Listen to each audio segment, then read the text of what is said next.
Day. Yeah. Lee. Yeah. Yeah. Lou. Yeah. Shuns. Yeah. Yeah. Yeah. Daily Solutions, a podcast. This is a podcast of the Daily Solutions. Daily Solutions. Hello. Hi there. I'm glad you joined me. Us. Oh, I was talking to you, not the audience. Oh, okay. Well, good. I'm glad I'm here too. Yeah, and to you, audience, I'm glad you decided to tune in. So today's question is, how does the invention of low-cost in-home float tanks affect the viability of starting and running a float tank center? Personally, I think it's probably not going to have much of an impact, or maybe a positive impact, if anything. Yeah, that's my feeling very much as well. Like, I don't think that you're losing a lot of your most regular customers or anything even to having a float tank in-home.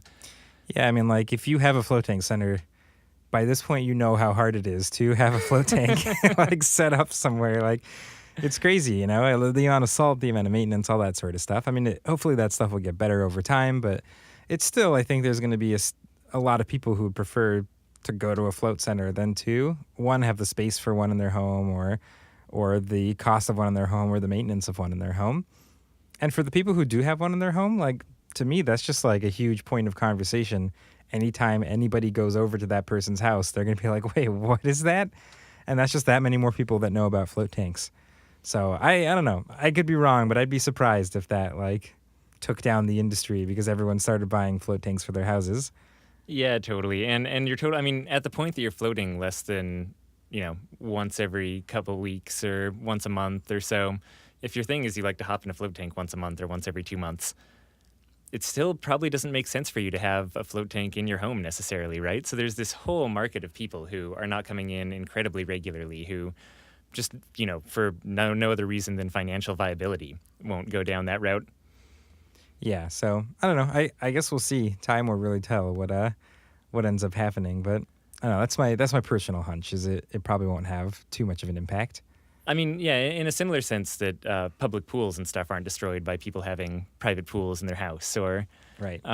Places where gyms where people can go into a sauna or a hot tub aren't destroyed by people able to have personal home gyms or saunas or hot tubs at their house. Right.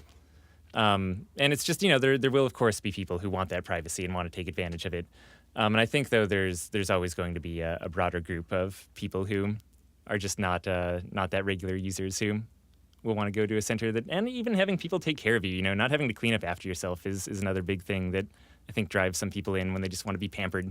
Yeah, definitely. Or just kind of everything about the amount of space it takes. I mean, there's some float tanks out there that are trying to fix that issue for people's homes, make them more space-wise, I guess.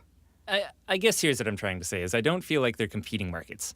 Like, I feel like there's a huge benefit to having a float tank in your home, and there's a whole group of people who's stoked about it, and that number of people is growing.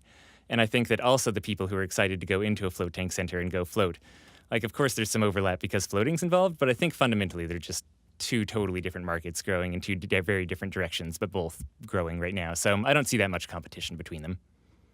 Yeah. Well, yeah, I guess that's it. If you guys have questions, you can always hop to floattankSolutions.com/podcast, or you can email them to us or whatever you want, and we might just answer them here on this very show. We'll talk to you soon.